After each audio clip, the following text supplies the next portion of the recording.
from a company perspective, do you think there's something specific that companies should be doing more or less of to raise awareness about what they do?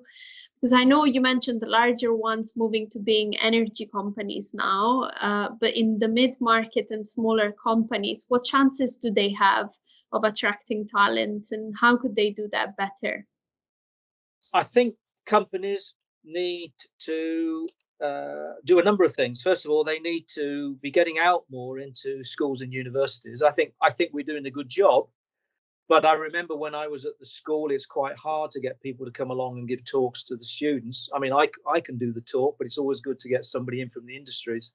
So I think they need to be getting out more. I think they also need to be, we need to be attracting more women into the sector, right? Because that is very important. At the moment, women represent quite a low proportion of engineers. Actually, it's quite interesting. If I look back to when I was at university, we had one female amongst 40 students, 40 in my year, wow, right, doing chemical engineering. Today at Nottingham, we have nearly 200 in the year group, and about a third are female. So things have improved, but we're still not quite at the sort of 50%, if you feel that's a sort of a good target to aim for.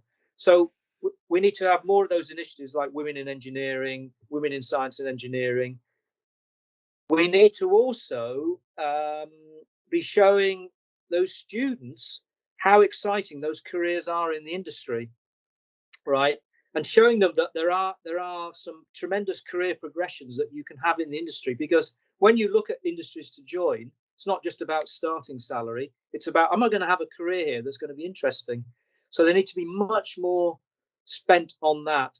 And that includes things like having mentors when you join a company who can support you as you go through your career.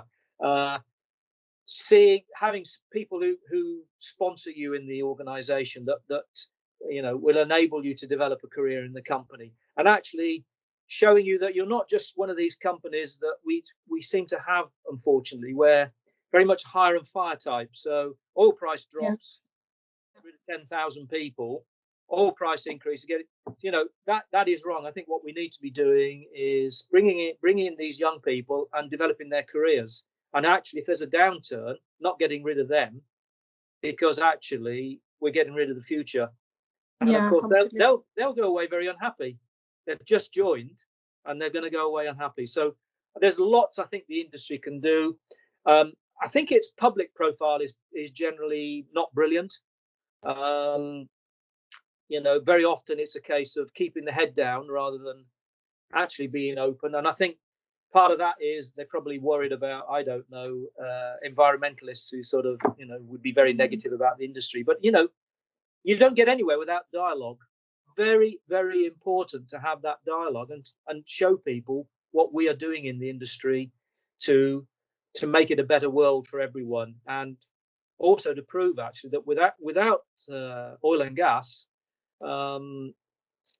we would not have advanced as much as we have done over the years.